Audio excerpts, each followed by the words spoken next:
Everyone, and welcome to A New Direction. My name is Jay Izzo, and oh my gosh, do we have a great show for you today. Oh man, this is an outstanding show.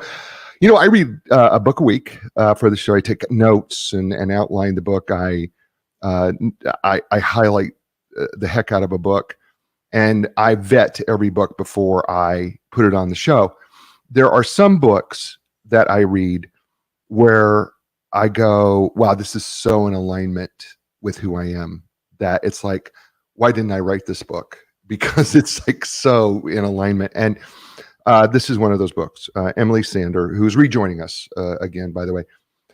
She wrote Chief of Staff, and it would, again, another fabulous book that she wrote. This one is Hacking Executive Leadership. Absolutely fantastic. Go from insecure, indecisive, and overloaded to confident, influential, and effective. Who doesn't want to do that?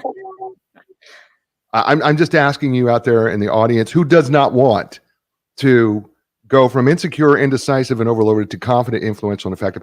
Here's the thing about this book. It is practical. It is, I think it's essential for every level of leadership. It is absolutely essential. But I will tell you something else about this book. There are 20 plays. She has a playbook in here called the playbook, and she's got these 20 plays. I'm telling you, they're fantastic. We'll get into some of them. And we're going to get into also something that I found really, really fascinating and fun, and that was swizzle. And you're going to go, what? Wait, what? Swizzle what? Wait, what? Yeah, swizzle. Yeah, stay tuned because we're going to talk about some swizzle. But before we get to her, let's do what we do every week, right? And we walk you through the 4 areas of your life for physical, mental, emotional, spiritual people. By the way, this book really talks about that as leaders. It's physical, mental, emotional, spiritual. You want to connect with your team. That's a spiritual thing. You want to be emotionally in the right. If you want to be emotionally intelligent. You want to have your emotional intelligence up. It's part of executive leadership. You want to be mentally and intellectually growing. Because as we know, if you're not growing, you're dying, but you always want to be a learner. And by the way, take care of your body because it's the only one you have. And as a leader, if you're not taking care of yourself, and I know my author friend, Emily Sander, says self-care may sound weak. Stop it. It's not weak. You need to do it. Okay. So we cover all these. So in the show, what we do is, we rate you on yourself on a scale of 1 to 10. 1 being in these areas, it's can't be any worse. 10 being, wow, it can't be any better. Right. So here's what we do. So take the physical area for an example. If you were to rate yourself on exercise, eating right, drinking enough water, getting enough sleep, right? On a scale of 1 to 10, 5 being average, how would you say you're doing? Now, don't worry about the number. We don't care about that. That's just a starting place for you, right? So if you're 2 and you go, I'm a little embarrassed, don't be embarrassed. Let's just get to a 2.5, right? I mean, Emily says just do a little. Just a little makes a difference, right? Just do something small. Right? Little small habits she talks about, right? Little small increments. Those little small things make a difference over the course of time. So don't worry about it. If you're 2.5, if you're 7, congratulations, you're having a great day and a great week. Let's get to a 7.25 because it gets a little harder the higher you get up the scale, right? This gets a little tougher. So let's just try to figure out what we can do there. All right. So that's your first number. Second number is mental intellectual number. We always need to be learning. If you're not learning, you're not growing at all. And by the way, learning is something we could do at any age. It doesn't matter whether you're young, whether you're older, we can always be learning. The wisest people in the world learn, right? Matter of fact, Emily takes a portion of a quote that I remember. I don't know exactly who's responsible for it, but it says this: you will be the culmination of the book, or in the next 5 years, you will be the culmination of the books you read and the people you hang out with, right? And Emily uses part of that quote to talk about, hey, you got to level up, right? Well, I'm going to encourage you to level up in your reading, right? Because that's how you're growing, and level up in the people that you're around. Grow in your wisdom and knowledge and understanding of what you're doing in your job and what you're doing in life, right? Be an active participant in that. Don't be a couch potato thinking that you just absorb it. So on a scale of 1 to 10, how would you say you're doing in that area, right? That's your second number. Third number is the emotional number. And the fact of the matter is, right, you got to be in control of your emotions because things will happen. Emily talks about that. You want to be a great executive leader, you got to control your emotions. But at the same time, Emily also talks about in this book that, you know what? You also have to kind of tap into the emotions of the people around you. You can't just sit there and be cold hearted. You got to understand them. All right. You have to understand who they are, because that's they're going to bring in. And she's got all these stories about how people, emotionally, right? We're all over the place, but that made an impact on her because they emotionally tapped into her space. It's kind of cool, right? So on a scale of 1 to 10, how would you say you're doing in the emotional area? And then finally, there's the spiritual area. And when we talk about spiritual things, the truth of the matter is, what we're trying to do is we're trying to connect with others, and we all have this desire to understand and be understood, and we want to connect with each other on a heartfelt spiritual level, because we're meant to connect, and it goes beyond the emotions, it goes beyond our intellect, it goes beyond the physical, and also we live by faith. The fact of the matter is, you push your button in your car, you believed it was going to start, you sipped your cup of coffee this morning, believed it wasn't poisonous, you saw the walk sign on the crosswalk, you believed that if you walked across it, nobody's going to hit you with their car, right? You made plans for the future, believe they're going to happen, right? It's all faith, it's all spiritual stuff, right? And then what brings you back to centered when things are not going well for you, right? Is it God? Is it meditation? Is it something else? And is it working? And if it's not, what do you need to do to change it? So those 4 areas, like the air in the tires of your car. And you know what? If one tire is too low, what happens is the car veers one way or another. If more than one tire is too low, then what happens is it just harder to control the car. Period. If all 4 tires, well, the car is doomed. So speaking of someone who's got her tires all to the right height, her name is Emily Stander. She spent more than 15 years in the business world. She is a C-suite executive and founder of Next Level Coaching. As an ICF certified coach, she guides clients towards new perspectives that enable them to adapt and evolve as leaders. She combines her experience and proven insights with a keen ability to understand each client's unique personality and situation. She has been a guest on this show before, and she is not going to be a stranger from here on out. And this is her book, Hacking Executive Leadership. Ladies and gentlemen, please welcome to the show, Emily Stander. Emily, welcome back to A New Direction. It's great to have you. Thank you so much, Coach Jay. You should be like the hype man for my book. You do such a good job announcing that. If you could just follow me around and do that everywhere, that would be fantastic. Yeah, I'll be your hype man. I'll just go. I'll hype it out. Nothing else going on. It's all good. Yeah, if you're going to speak somewhere, just let me know, and I will go. Hey, listen, I'll take my 6'4" or 5 frame and go. This book, Hacking Leadership, buy it, or I will kill you. The microphone will come down from the ceiling, and we will just kill you if you don't buy it. That's it. We just do that. We just wipe everybody out. That's what we'll do. Yeah, I know it's not appropriate. I don't care. Here we go.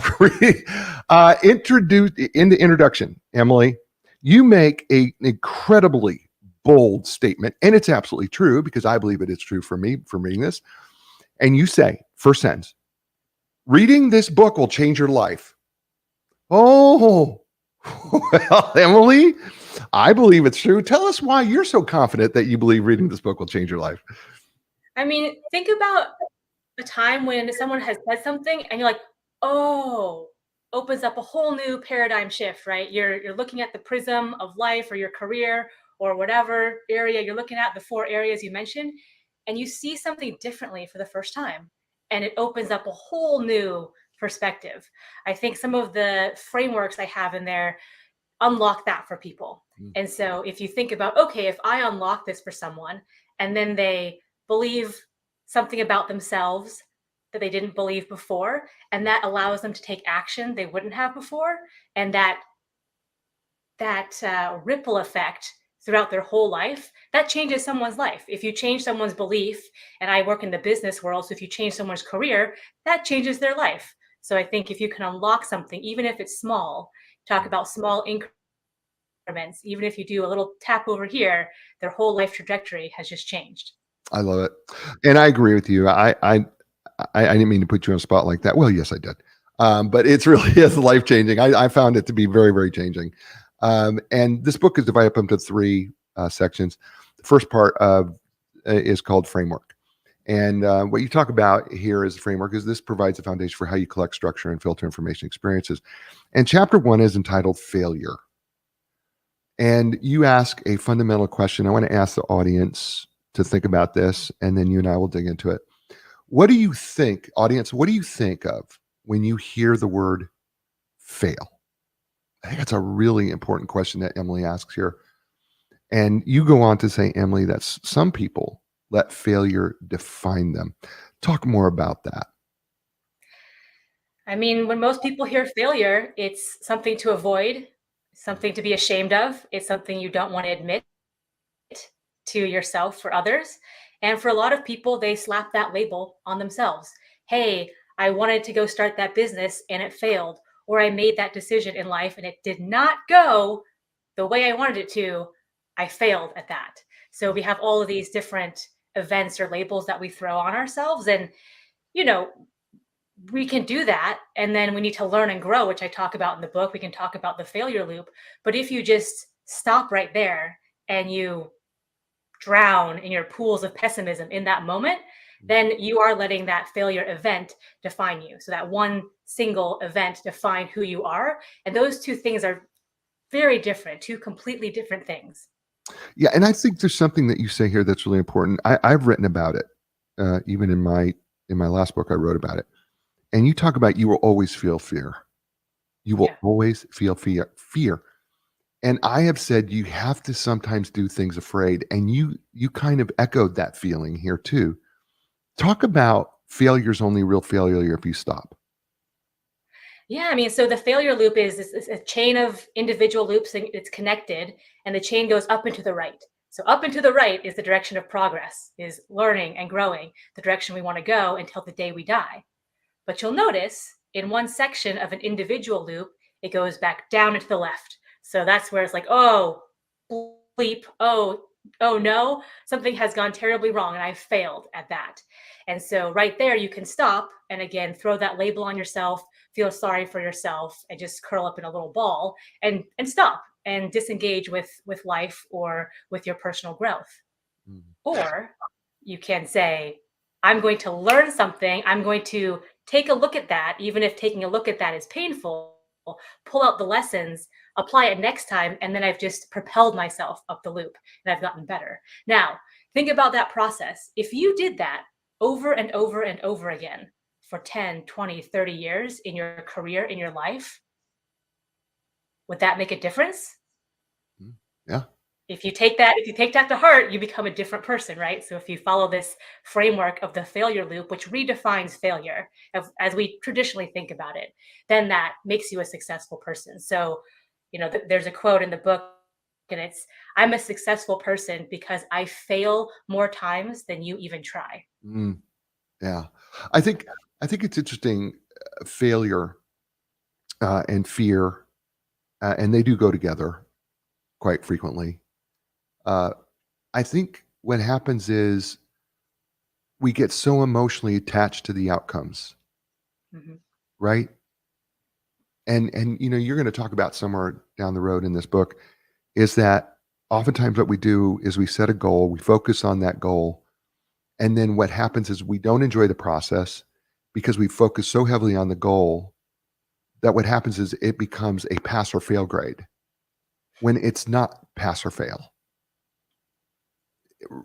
Right? I mean, it's not really a pass or fail grade. It's that, okay, we've learned something from this and we move on, right? Well, what you say, fail forward, which is Well, you talk about a goal, right? And we all should have a general direction we're sure. pointing ourselves toward, but it's more importantly, the person that you're becoming on that journey, Mm, right? So the actions we take carve our character. So every action you take today, what time you get up, what you had for breakfast, what you say to your loved one when you left for the day, all those things build our character. mm, So you're actually actively building who you are by the actions you take. So by pursuing a goal or objective, one, make sure it's pointed in the right direction at something worthy of your talents, but then it's also the process that you have to go through, and you have to put in the time and effort and energy and failures and get up again to define who you are as a person. And I think you talk about fear. I mean, I used to fear. I mean, that's logical, right? I used to be scared and try to avoid every time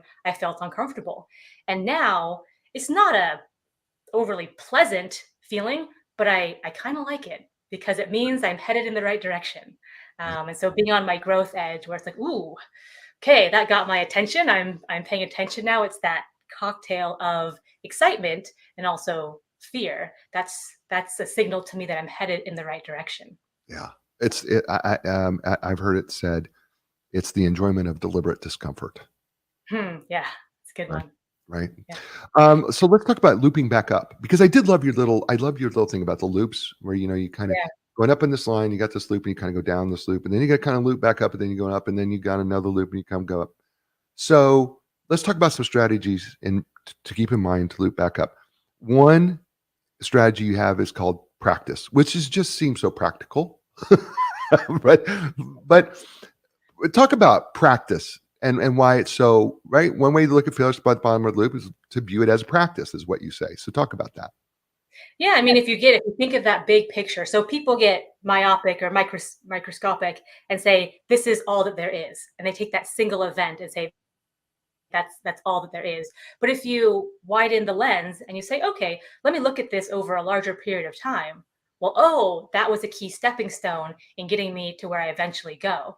And so you're essentially practicing. So that character that you're building, that goal that you're working toward, you're practicing to get to that, and you're refining yourself. And so, it can be tough in places, but if you know the process and say, okay, that was a practice round, I got my rep in, let me make that rep count, then you move forward in that way, and you become a successful person and you achieve great things.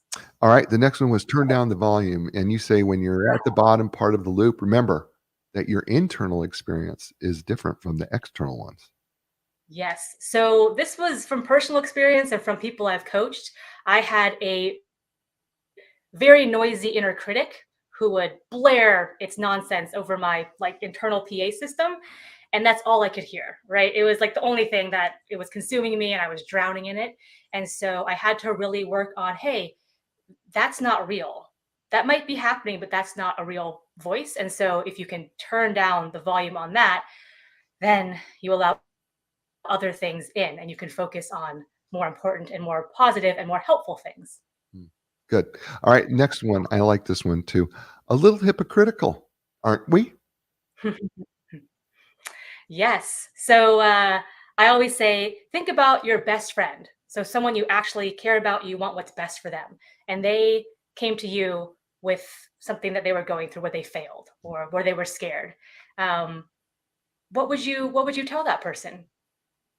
Would you berate them? Would you say, "Oh my god, like how stupid are you?" Or like, "Geez, anyone could have seen that coming." No, you would probably say, "Hey, life happens, and you did this well, and I'm really proud of you for this, this, and this, and what do you have up next?" All of those types of things. So if you were to do that to your best friend, but you wouldn't do it to yourself, are we being a little hypocritical?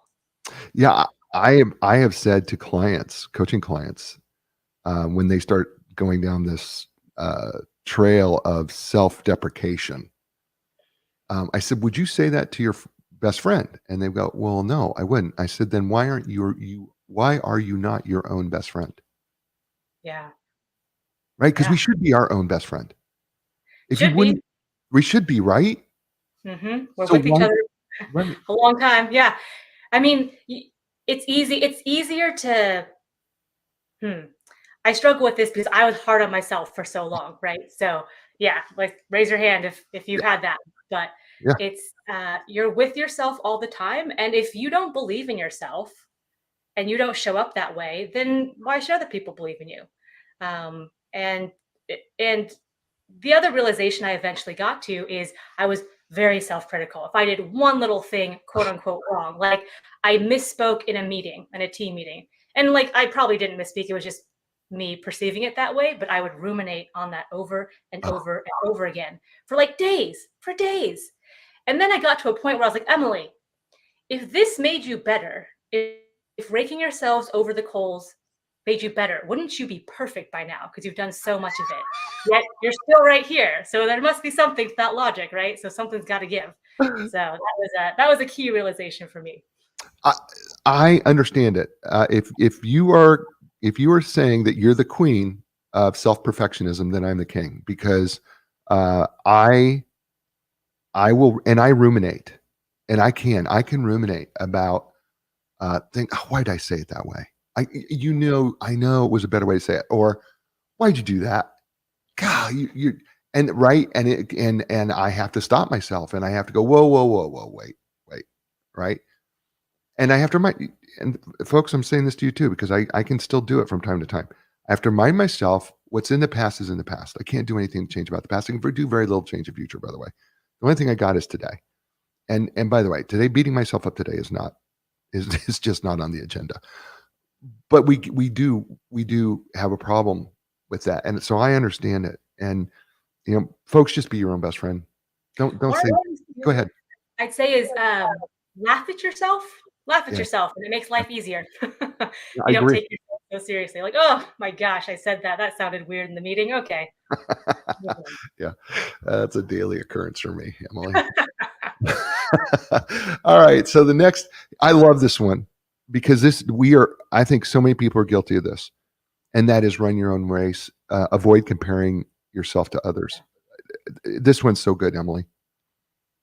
Talk about it. Comparison is the thief of joy. Yeah. All right. So we're bombarded with this stuff in our world today. So it's hard.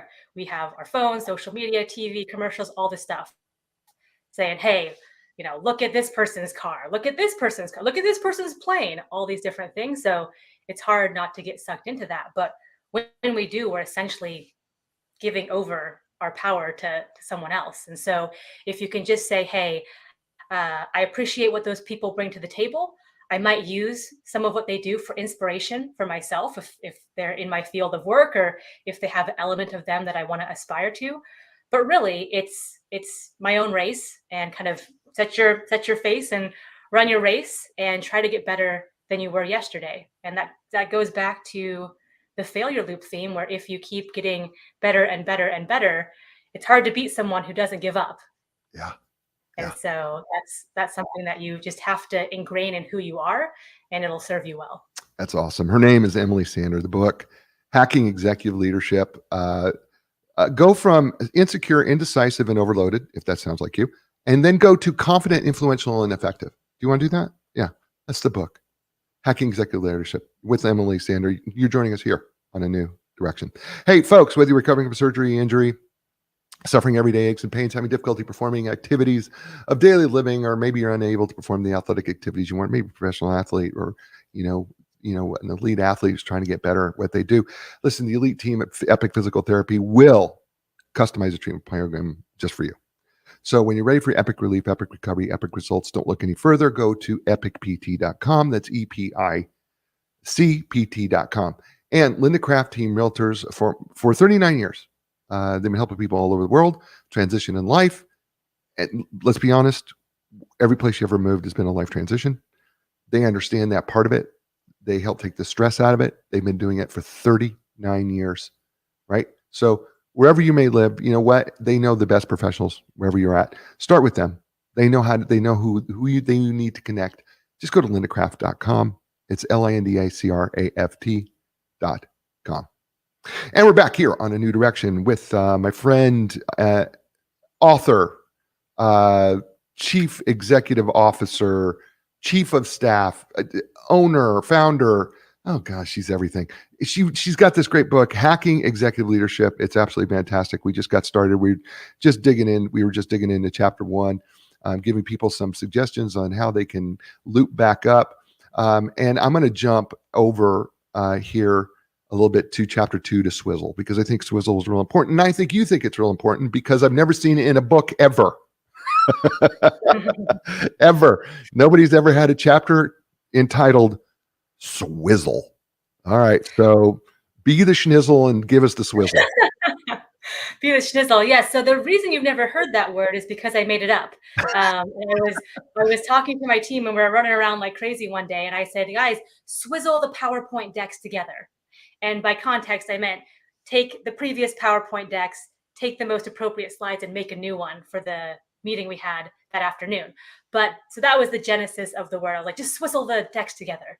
But what the principle means is it's a way to be creatively resourceful. So if you're swizzling, you're being creatively resourceful and you're taking the best of something and applying it to something else. I'll give you an example.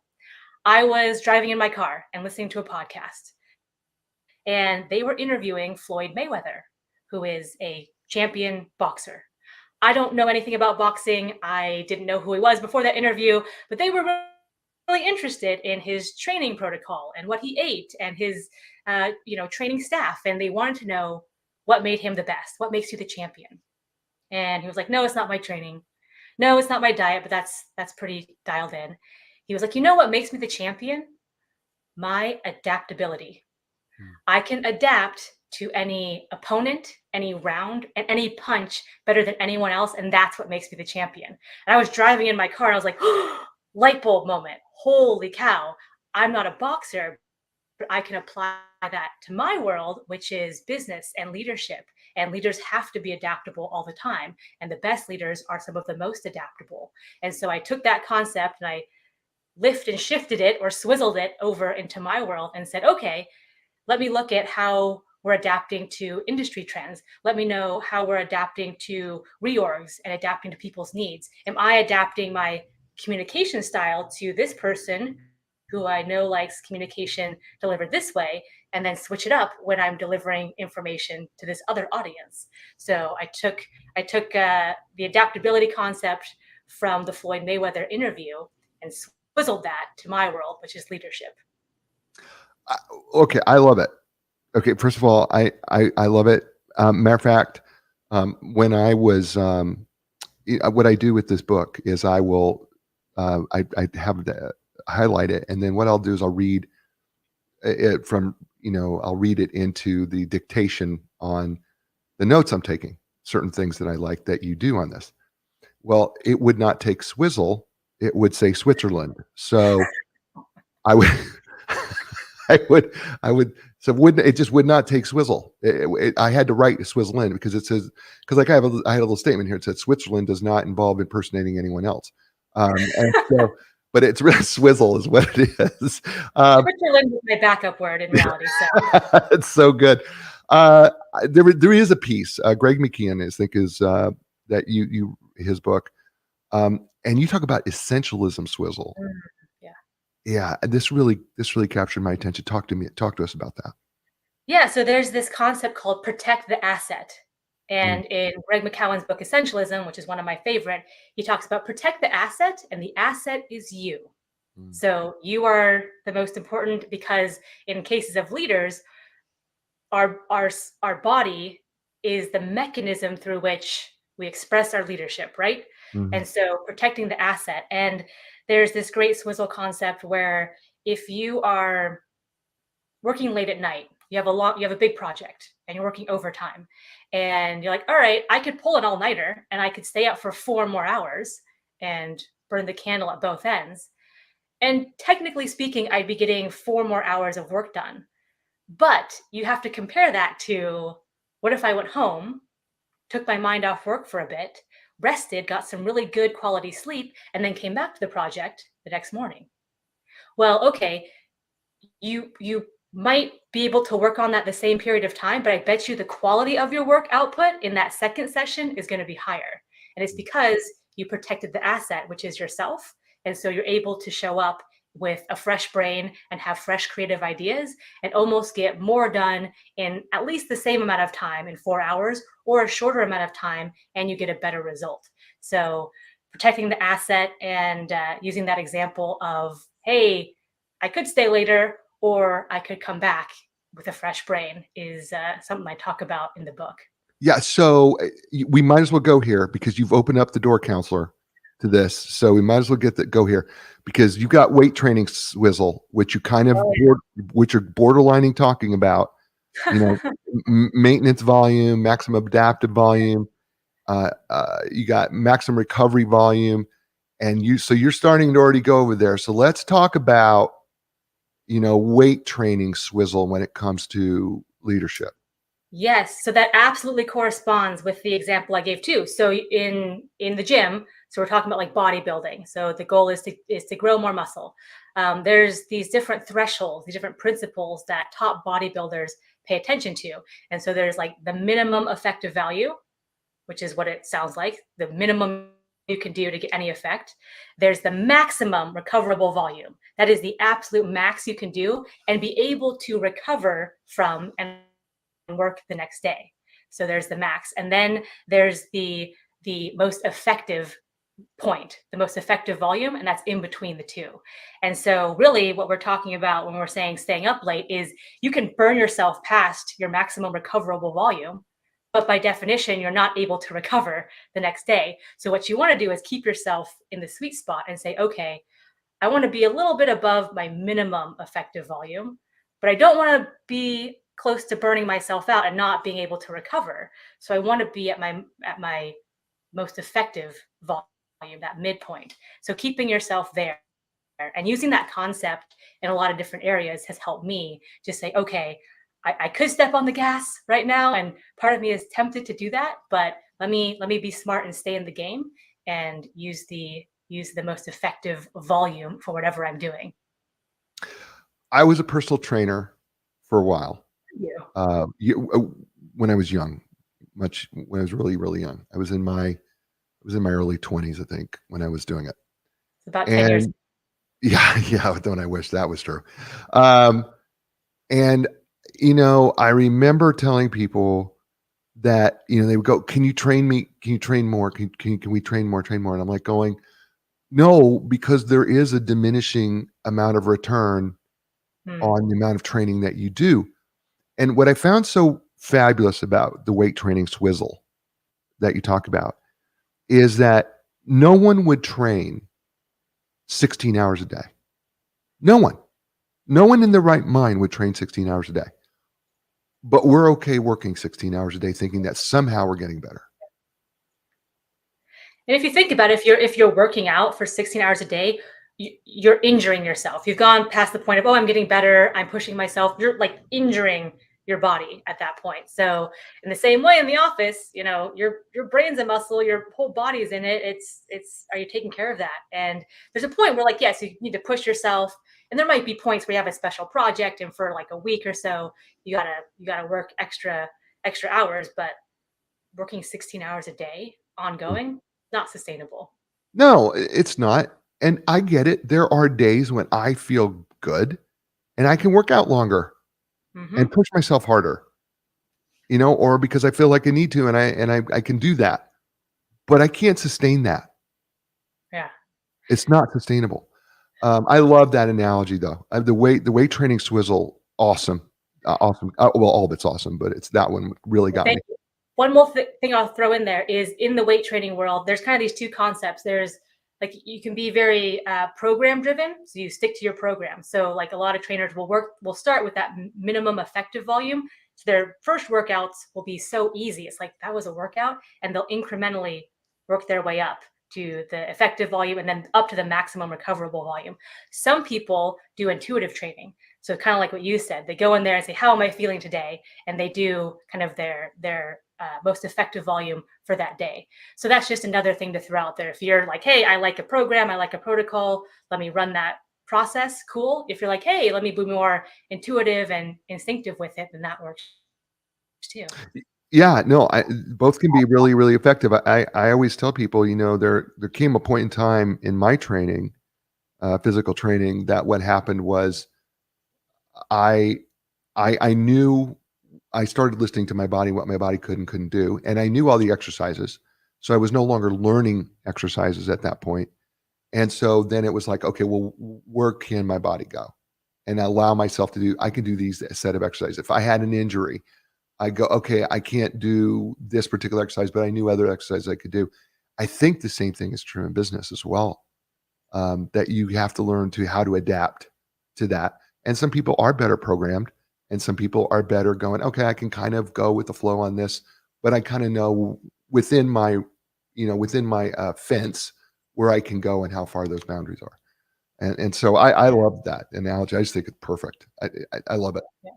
I really do. Well, I could go on and on, so you let me know if we need to move on. But Right. Yeah. my best workout days were when I went into the gym, and it was basically like freestyle. So I was like, you know what? I didn't sleep that great, so I'm not gonna go totally crazy and try to lift the gym. But let me do my favorite workouts for each like Yeah. main muscle group, right? Let me go around and do that. Yeah. And similar to you, I wasn't a trainer, but I was a gym rat, and so I knew all the machines, I knew the level of effort, I knew all those things. So it was almost like an art form, and like it was fun to put a program together on the fly. Yeah. And I do so much of that in the business world, right? So I'm an entrepreneur now, and it's like, all right, here's the kind of day I have. How do I optimize it? And it's different Right. each day depending on what types of calls I have, what types of activities and projects, and also how I'm feeling. So I absolutely use that principle in business today. Well, and you and I are both coaches. I mean, Yeah. we deal with clients. We don't necessarily know what we're going to get when we do a client consultation. Oh So no. there has to be some flexibility in what the workout's going to be. You Yeah. know, right? Yeah, I mean, like that adaptability theme, again, I'm Yeah. adapting all day long. So it's literally, I think, and it might be on the fly. I have my set calls today. Oh, one got canceled, or oh, one got done earlier, one Right. went late. I have to adapt to that. So Yeah. yeah, it's those client calls, those intro ones are fantastic. It's like opening a present at Christmas. You don't know what it's going to be. It could be amazing. It could be like, oh, this is different. So Right. Yeah. that's, So that's true. what it is. It is. Let's talk about the anti-swizzles. I thought this was really good too, because okay, we can borrow things from other people. We can, look at some small swizzles and bigger swizzles and weight room swizzles, but the anti-swizzle is really important too, isn't it? Yeah. I mean, which one were you looking Well, at there? not Because paying I guess, paying attention to things that we shouldn't do. yeah, yeah. I think that again, we get distracted in life and we are force fed almost in our media things that just don't serve us, that are just garbage for our brain. And Right. so you got to be deliberate about what type of things you're letting in. So it's Mhm. like the input will create the output, right? So it's like, what kind of outcomes do you want? And what type of person do you want to be? Well, if you're sitting on Netflix for 16 hours a day, sitting on the couch watching Netflix and consuming garbage for your brain, then it's probably not going to be doing a lot of creative problem solving or inventing or engaging with people in a certain way. And so it's making sure that okay, I could look at social media for like half an hour if that's useful to me or if that's just a way to decompress, but am I in control of it or is it in control of me?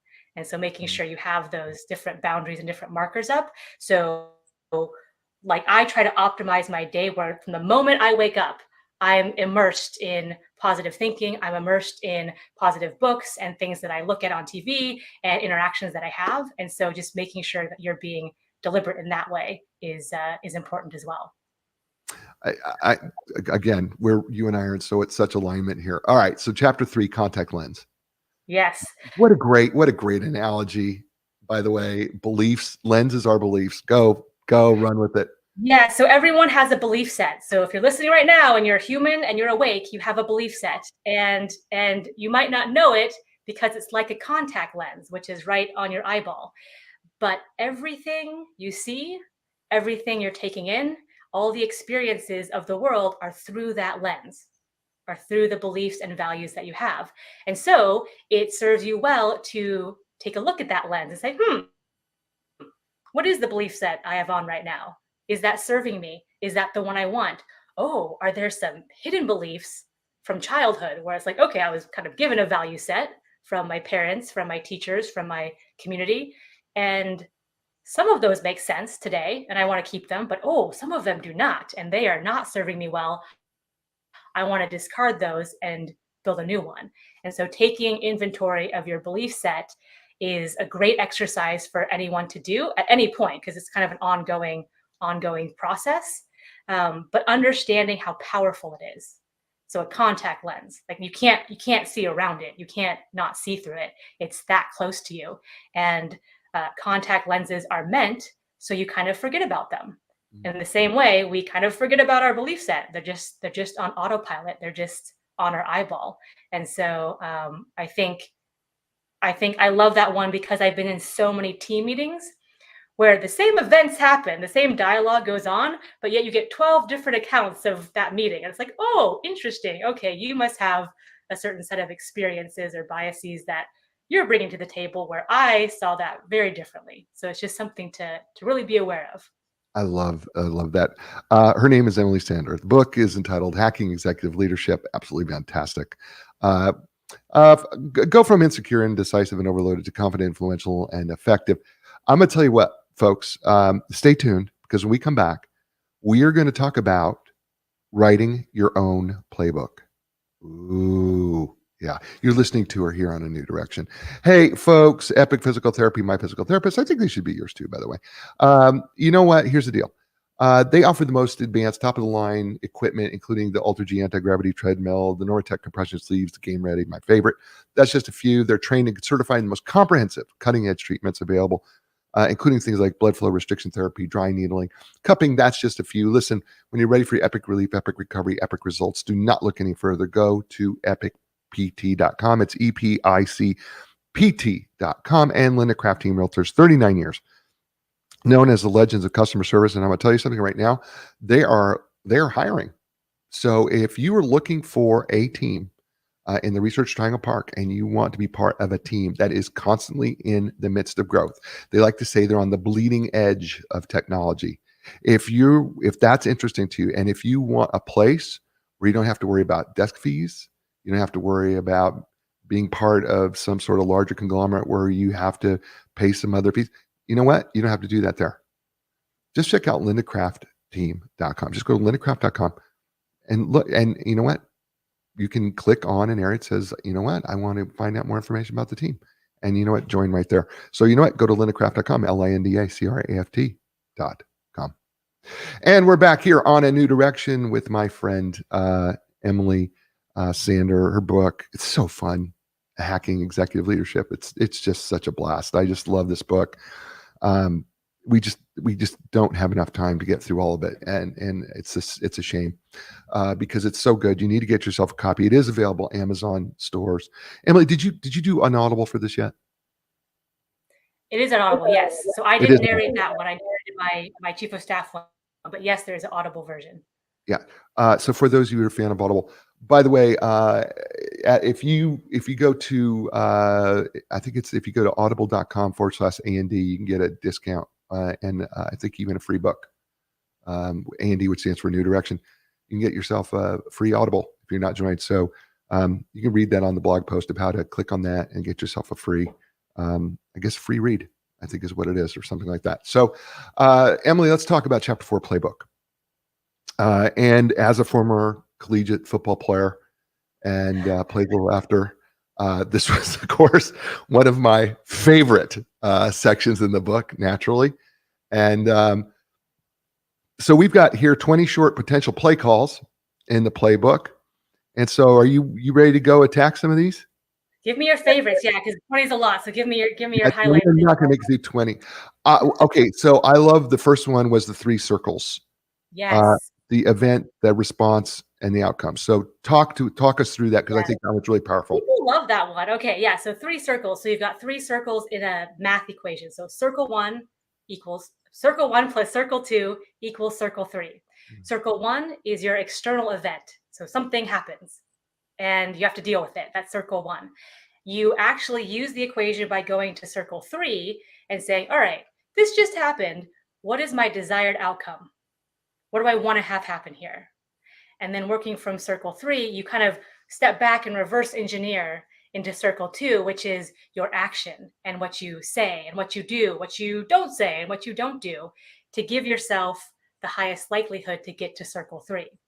So there's some key components about 3 circles, which is 1, you have to define your outcome. Like, where do you want to go? A lot of people just skip that step and they're flailing in life and they just kind of have knee-jerk emotional reactions to things. But if you really stop and think, okay, hold on, what do I want to have happen here?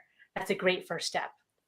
The second key component to that equation is in circle 2, sometimes you got to do what you don't feel like doing. So it's like, I feel like doing this thing, but all right, to be a good leader and to get myself to circle 3 and what really matters, I'm going to do this. So I can give you some examples if that helps, but Sure. Let me know. All right, so this may or may not be from real life. I may have changed the names to protect the innocent, but let's say someone is leading a team meeting and they're getting settled in and they're opening the meeting, and let's call him Joe, starts to mutter stuff and starts to complain, and then he gets really worked up and he starts shouting like, this is a horrible meeting and no one cares about my project and this is garbage. Okay, that is circle 1. That's your external event. All right, Joe has blown up in this meeting. He's derailing everyone. This is a distraction. All right, what do I want to do? Circle 3. Um, I want to get Joe calmed down and I want to get the meeting back on track. That's my desired outcome. All right, so what do I have to do and what do I have to say to make that happen? So in this case, it could be something like acknowledging Joe. Hey, Joe, I hear that you're really upset and that project is really important. I actually have that on the agenda for the back half of this meeting, and I want to get everyone caught up to speed on this before we start talking about it. So we're going to start at the beginning and then we'll get to your portion in the second half of the meeting. So that's just a quick example of how 3 circles could work. But I love notice in the middle, you might not feel like being that polite to Joe. You might be like, buddy, we've talked about this 12 freaking times. Like, do you have to do this now? But instead you say, okay, what am I actually trying to get to? And you do something else instead. I had I love that. I used that example and someone said, Emily, is there like a secret circle 4 where you can take Joe out in the hall and punch him in the face? No, 3 circles does not condone violence, but I do give you credit for being creative because that was a creative solution. Circle 4, the hidden circle. Drops through circle 4. We could punch Joe in the Exactly. face on circle 4. Yeah. The hidden. I love that. Let's go to play. Here's a second play I like, really like, called Leveling Up. Continuously grow and develop your skills. Reinvest in progress. Talk about that.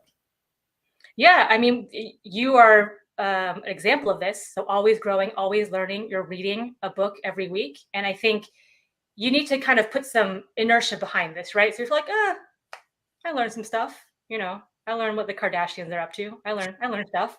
Well, you need to put a little bit more of a plan together. So what areas are interesting to you? What areas do you want to excel in? And then put a little plan behind that. So make sure that you're always on your growth edge, which is something we talked about earlier as well. So push yourself to that point where you feel a little bit uncomfortable and be like, yes, I'm in the right spot there. So always be growing and learning. All right, here's the next play. Do it for you. Ooh, good one. Okay, so do it for you. When we have that voice in our head, we talked about earlier, right? It's interesting to ask whose voice that is. So a lot of times, well, I'm doing this in life because everyone knows you should do that. Or, well, my parents, raised me this way, or society wants this for me. And we have a lot of those competing voices. And sometimes it's like, all right, hold on, stop. Who am I doing this for? Is this for me? Is this my voice? Is this what I want to do? And sometimes you have to do things because it's what you want to do and what you feel compelled or passionate to do. It's a reminder not to be defined by all those other voices, as loud and as tempting as they might be. Good. I love it. Okay, here comes the next play. And I love this one. Love the process. Ooh. Yes. So we talked about outcomes before. We talked about skipping over the journey, which to me is like going through life. When you drive somewhere and you get there safely, but you kind of have that sensation of like, wait, how did I get here? You don't really remember it. You can go through life like that. You can go through decades and decades of your life through that, but it is enjoying the process and the journey. It's also building your goals toward process goals instead of outcome goals. So instead of I want this amount of money, or I want this tangible thing, it might be, okay, that's a worthy goal and you should be going after that, but who do you need to become in order to do those things? And what's the process to build yourself up in that direction, and have those as your goals along the way? Have the process goals as your main focus. Yeah, I think one of the things that first came to mind when I read this is oftentimes we're so focused on the destination, we forget to enjoy the journey. Yeah. And there is something to be enjoyed about the journey. Because I'm not where I want to be yet. But boy, I sure do love the journey that I'm on. Yeah. I love the progress that I'm making. I love this process. Is it always fun? Like, is it always just good and happy? No. but it's the challenges that make it fun along the way. It's reinterpreting that, yeah, you say it somewhere in the book about you have to reinterpret, you reframe how you see the difficulties and the challenges, you Yeah. know, and I think that helps enjoy that process so much more. Yeah, and I think, for me, I would say like relatively recently in my life, I've been to a point where I can say I'm content with where I am. I'm very happy and proud and content with where I am, and I'm still driven and ambitious toward the next thing. But before it was like grasping and hustling for my self-worth, like I have to attain that next thing in order to prove that I'm okay. And now it's been like, no, I'm whole and complete, Yeah. just like I am. I'm worthy just like I am. And yet I still want to do these things and go serve in these ways. And so I think that that is a great place to be operating from. Well, you talk about this in the book. I'll have to find it, but you know, again, I'm reminded of we often get so caught up into human doings, but we're really human beings. And Yeah, I mean, we can go do a lot. We have to-do lists and we go do this and this and this and this errands and check it off. Um, what do I need to do today is a common refrain, right? But how do I need to be today? Can I just be at all? I'm just going to be today. who am I going And to be today? Yeah, who am I going yeah, to be? Yeah, who am I going to be today? And really like sink into that and let that settle. You yeah, talked about prayer, meditation, like that's a time to really connect with that part of it, which is so essential. If you get up and you zoom out to all the to-dos in your day, and that's all you pay attention to, you're missing a huge part of your life. You're deflating one of your four tires on your car. right. Yeah. Yeah, I just I love these plays. I'm going to throw one more at you. It's sign meaning, and I just love the fact that we all have a big label gun in our hand, which is awesome. Yeah. Yeah. So as we go through life, we have got the contact lenses, which are belief sets. And then we also have a label gun, and we can say, okay, I'm going to make this thing mean this. Oh, it means I'm a horrible person. It means I'm stupid. It means I can never get it right. That's one meaning. Or it can be like, oh my gosh, like that's so awesome. I put myself out there. I learned something new. I got to meet new people, and I know how to get better for next time. That's also a meaning. So it's understanding that you actually have a lot of control, a lot of agency over assigning meaning in your life. And people say, oh, life happens to them, or like, I couldn't control this. Where maybe you couldn't control the event. That's certainly the case sometimes, but you always have 100% control of what it means and what you make it mean. And so be empowered by that, because no one can take that away from you. You can give it away, but no one can take that from you. So you get to go around all day throughout your whole day, week, years, life, and you get to assign the meaning of events and things that happen. I love it, Emily. We've done an hour. It goes so fast. That We didn't even get to team, but there's a whole section here, by the way, on teams. And your chapter 6 is your team, um, and chapter 7 is communication, practical versus tactile. Chapter 8. I'm just telling you, the book is fantastic. Emily, tell people how they can get a hold of you if they want more information, or if they'd like to hire you to speak, if they need you as a coach. What's the best way for them to find you? My website is nextlevel.coach. So next level is all one word .coach, and you can find information on my two books, on some free resources there. You can reach out to me directly there. And then I also have a podcast called Leveraging Leadership. And so if you're interested in leadership and frameworks, you can check that out. I am trying to be cool like Coach Jay and follow in his esteemed footsteps, but leveraging leadership and nextlevel.coach are the places to go. That is awesome. Stay with me. Uh, Folks, it's a show, I say to you every week, and that's this, right? You control three things: your attitude, your effort, and your resiliency. Even Emily talked about that. The fact of the matter is you can label whatever you want to label, but you're in control of that attitude. I know bad things can happen to you. I know that things can come at you in circle one, but you know what? When you get to circle you, it's all about you and your attitude and what you can control. And then the other thing is, your effort is about your excellence. You choose that. How excellent are you going to be today? Right. And then finally, resiliency. You know what? We all get knocked down. We all have a plan until we get punched in the mouth. I didn't say that, right? But the truth is, we do. It's getting back up. And while people can give you a helping hand, you choose whether you're going to grab that hand to get back up again. Choose all three. I know you can. I'll be back next week with another great guest, another great book. It's going to be another great show. As I say to you all over the world, you had a lot of choices. You chose us. I thank you for that. Give us a positive thumbs up on YouTube, where you may be watching. Write us a positive review on your favorite platform that you listen on podcast. Tell the radio stations that you've been listening to. Man, I really love the show. If you're watching us on DBTV, tell them, hey, we really love A New Direction. As I say to you all over the world, you know what that is. Ciao.